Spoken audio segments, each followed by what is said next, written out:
Dauntless came as a bit of a surprise to me. On Tuesday, May 21st, 2019, I was sat at home minding my own business when my phone started to beep multiple times. I am following or subscribed to many gaming Twitter and YouTube accounts, including the major brands such as Sony and Microsoft. Therefore, when Dauntless released their console launch trailer for both platforms, my phone lit up. This happens a lot and usually I don't pay too much attention, but the buzz surrounding this game seemed a little extra and I needed to find out why. It turns out that Dauntless is the first of its kind, in the fact that it is the first true cross-platform free-to-play game. This means that not only can you play with your friends on other platforms like you can with games such as Fortnite and Rocket League, but in this game you can also carry over your progression. So if you play on Xbox or PC and find yourself staying over at a friend or relative's house and they play on the PS4, you can log into your account there and continue your progress regardless. To do this, you must first link your Xbox and PlayStation accounts to an Epic Store account.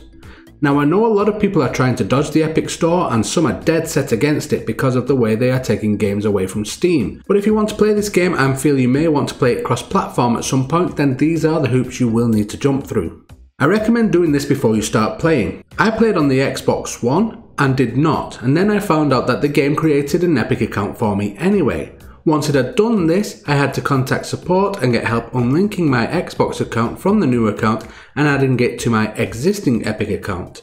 This was a bit time consuming and at the same time I lost all of the progress I made prior to fixing this issue. The reason being, the game takes your Epic account as the master account, so regardless of what platform you're playing on, it will always update your progress to that Epic account. So if you started on the Xbox and then you change the Epic account, your progress is lost and you have to start over. If you plan on only playing on one console and never touching the Epic Store, then go right ahead. But I do advise thinking on it first, as the cross-platform progression sharing is something to applaud. Once I had it all set up, I was able to reach level 2 on Xbox and then go over to the PS4 and continue on to level 4. As for the game, without beating around too many bushes, it is pretty much a Monster Hunter clone, with cuter cartoon graphics, and it's a little easier to get into. Kind of like Fortnite to PUBG, if you will. With that elephant in the room out of the way, we can take a look at what you will be doing in the game should you choose to try it out. First and foremost, you will be fighting behemoths. These are big monsters you will encounter in a small arena type biome each time you choose to hunt one. Basically, you are dropped into an arena at a certain point. You and your team must then search the area for the behemoth, and when you find it, you need to defeat it. If you are the first to find the beast, you can set off a flare to indicate its location to the rest of your team. When you are choosing which type of behemoth you want to hunt, you can choose to join a matchmaking group or host a private hunt for you solo or you and your friends, providing you created your party beforehand. Then you are placed into a lobby which gives you a little time to arrange your loadout before you ready up and head off into battle. That is, if you are actually granted a server instance. Right now, at the time of writing, it can take some time to get a server for you and your party. As such, you may be spending a lot of time in the social hub looking at this guy. This character shows up as a walking animation on screen whenever the game is searching for servers or players. So get used to him, you'll be seeing a lot of him if you start playing right now. Hopefully the developers Phoenix Labs are able to secure some more server space or alleviate this issue somehow sooner rather than later, as it can be a big put off for new players. My original play session before I had my progression wiped is what you are seeing here, and this was recorded in the morning here in Ireland. During this time, most of the USA are asleep and most of Europe are either in school or at work, so for me I was able to get a group and server with relative ease at these times. Later on in the evening, when I was trying again after my progression was reset, it was a different story altogether, and after being too frustrated with the wait times, I ended up downloading Monster Hunter World via Xbox Game Pass and playing that instead for the remainder of the evening.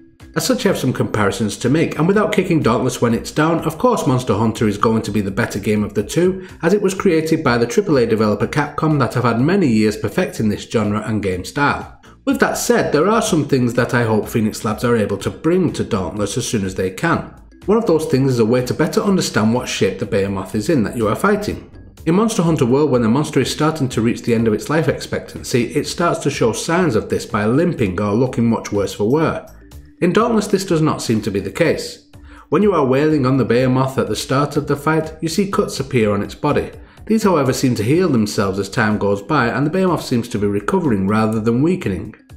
There are some behemoths that allow you to hack off their tail and so on, but this does not seem to slow them down at all. There may be other tells that I am missing, and if you are a player that has been with the game since its early testing stages on the PC, then please let me know in the comments below if there are more significant tells on how the Behemoth is doing.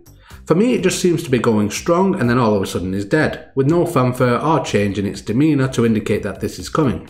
Another thing is the fluidity of the fighting in Monster World compared to Dauntless. In Monster World, the monsters actually feel a bit slower at the start and have more obvious tells on what they are going to do next.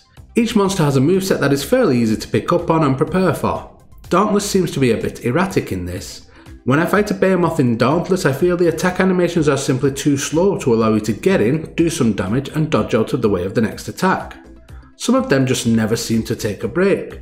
For instance, the bird enemy is constantly flying and swooping or jumping back to send whirlwinds at you. This can get very frustrating, as when you finally get close to it, by the time you have gone through the attack animation of some of the slower weapons, it has already hit you and jumped away again.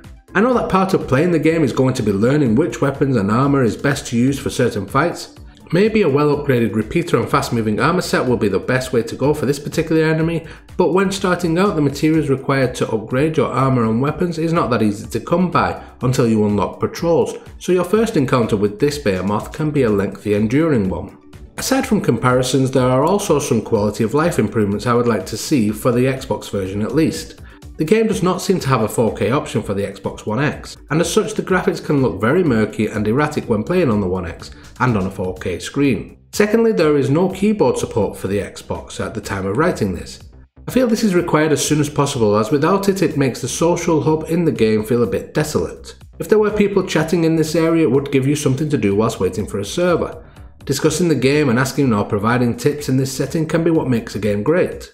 Other than those small issues which can and very likely will be fixed and worked upon over time, the game is a pretty solid take on the Monster Hunter genre. It's very easy to get into. The starter quest lay out all of the different aspects of crafting and upgrading your gear and weapons in a way that is not overwhelming like it can be in Monster Hunter World. I feel it is well placed, and due to its trimmed down simplicity, it makes it clear to see which Behemoths you should be hunting to upgrade your gear. Want more resistance to fire? Then hunt a fire-based Behemoth and use its rewards to craft fire-resistant armour. If you want to do more damage to the fire-based Behemoth, then hunt a cold-based Behemoth and craft their parts into a weapon that does cold damage, as this will be more effective against fire. The matchmaking system is also great when it's working properly, and the option to fire flares to indicate to your party the direction they need to head in to find the Behemoth makes communication a breeze. You don't need too much communication at the start of the game. Here is the thing we need to kill, come kill it, job done. There are potions and grenades to be crafted, and to get the materials you need for these, you need to pick plants and mine rocks in the arenas prior to fighting the Behemoth. When the battle is over, the game is paused and you enter the post-battle screens, so you cannot leave any farming for after the battle. It must be done before or during the encounter. Preferably before, as other players may get annoyed if they are being killed over and over by the Behemoth while you are off picking flowers. The game has a season pass you could purchase that will give you greater cosmetic rewards for gaining the different tiers, but this is not 100% mandatory at the start. They do have an introduction bundle which is somewhere around the $5 region in price, which may be worthwhile if you enjoy the game and want to get some cool stuff early on. $5 seems a fair price of entry for me if you are enjoying the game. After that, the season passes generally work out at around $10 or your country's equivalent, which is also around €10 here for me in Ireland. The game has a bunch of mastery challenges too, which allow you to master each of the 6 weapon types, which are axes, swords, hammers, repeaters, chain blades and pikes. Each weapon gives you a different feel to the gameplay and allows you to focus on your favourite style in an easy to manage setting. Some enemies are weak to blunt damage and the likes, so it is often best to mix things up and see what works best for you. Overall, it's a pretty solid entry to the free-to-play market, and with a few stability and quality of life updates, it is a game I can see myself coming back to time and time again, especially if they update the enemies and rewards often enough. So there you have it, Dauntless. It's free to play, so why not try it out? You don't have to if it's not for you, but what you should do is click like on this video and subscribe to my channel. This is also free and would make me very happy. It will also encourage me to make more content like this, so if you enjoyed it, do me a favour and I will see you again next time. Bye bye.